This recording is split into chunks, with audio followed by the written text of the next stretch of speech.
pretty cool how that came full circle. Your brand as a wrestler, it's interesting because like the number one thing that stands out to me is you go with your name, and you know, you're not dressing yourself up with a lot of crazy shit, which I think some of that's cool, but I thought you were real like kind of what you see is what you get.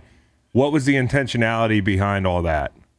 Shortest distance between 2 points is a straight line, and less is more, right? I wanted to be the Mike Tyson of wrestling. I wanted everything that people saw to speak for itself. I didn't talk for the first 6 months.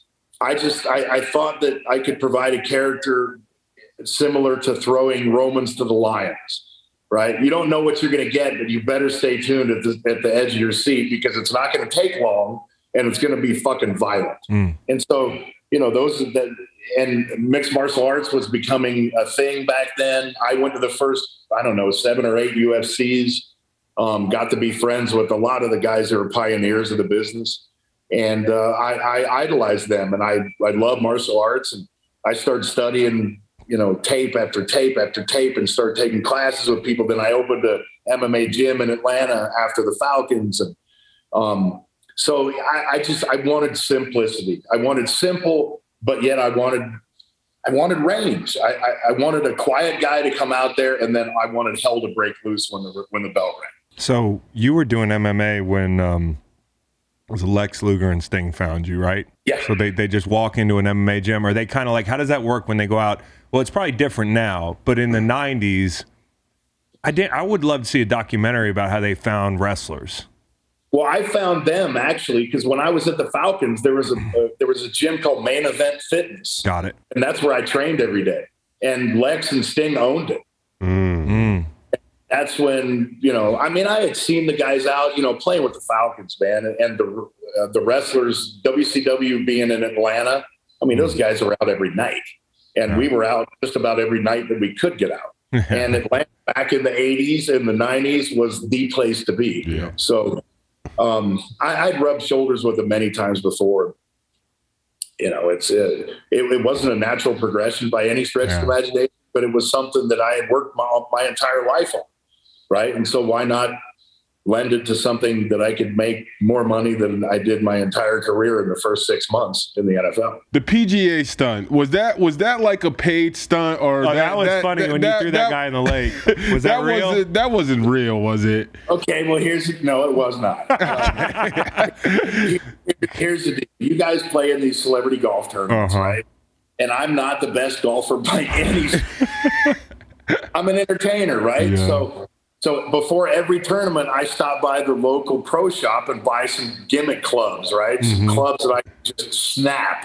And I end up signing them and handing them out to people in the gallery, right? Love the marketing. Love it. The shop pro or whatever comes up to me and he goes, "Oh, man, can we please do something?" And I'm just like, okay, let's figure something out. So, yes, it was pre-planned. Okay. That's awesome. I kind of had a feeling. That was a far throw. And there were rocks down there. Rocks. Did you know there were rocks down there when you threw them? I had no idea. He could have hit the rocks, dude. My heart almost jumped right out of my chest when he didn't clear it, but more than by an inch. I thought I was going to be sued. It was all going to be on national television. Watching that video is what made me think, like, hey, is this real or not? Because he was really close to that rock. Yeah, and dude. if he was, that looks scary. We had never gone through the throw before, so the timing, you know, you guys know this. Timing is everything, right? Yeah. So if he takes off before I launch him, it's like a wrestling move. It's a dance. So with the wrestling moves, was it tough, like rehearsing, and like how much of it was off the cuff in the ring? You know, like you guys would have it planned out and choreographed, but then is there like also a little freestyling? Well, yeah, when you walk into the room and your opponent is Hulk Hogan, and you ask him what you're going to do in the match, and he goes, "Don't worry, kid, we'll call it in the ring." Not always like by any means. That was the only time I was ever like that. You know, Flair did that to me a couple times, but you know, it's all based on who your opponent is. Because at the end of the day, truthfully, your opponent is no more than a dance partner, right? And you have to work in sync, man, to put on a great show. And these guys are great athletes, and they're tough kids and tough, you know, they're great at what they do. I mean, it's grown exponentially since I broke into the business. And another thing that you said earlier that was really interesting was that now they do flips, and you guys were more on the ground, and it's like football. Football's changing. There's a lot of like gymnastic background looking dudes that like they know how to jump off they probably train in gymnastic centers now. I mean, I bet. I would think so. Yeah, I would think like down at the training facility, I'm sure that they have the ability to practice anything that they want, whether there's a pommel horse or a set of uneven bars down there. I don't know, but it's all on your character, and it's all it's a package, man. And you try to stay within your realm. And the only dream I ever had was to play professional football, and so I carried much of that into the wrestling ring as humanly possible. So it was an extension of my true self. Yeah. How about the character, and like you were more yourself, but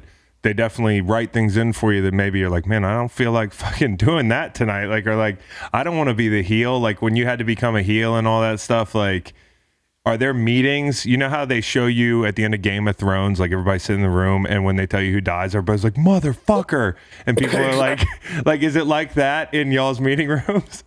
It is to an extent. I mean, and also it's dependent upon the relation. It's like a relationship with a head coach, right? Or a defensive coordinator, right? So you can eloquate to them how you're feeling, or you can try to put a front up. You can play them while they're trying to play you, or you can work in conjunction.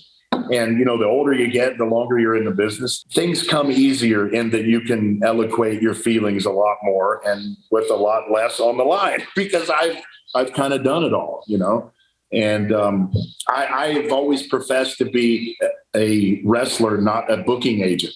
Right. So when I walk in on my birthday in 97 or whenever the hell it was, and they beat me for the first time after I was on a winning streak of 150,000 and nothing, you would have thought that I would have walked in there and said, absolutely not. It's my winning streak and it's on my freaking birthday. Have a little respect. But hey, it's a business, man. It's all predicated on the storyline, and you can't take it seriously. You really can't.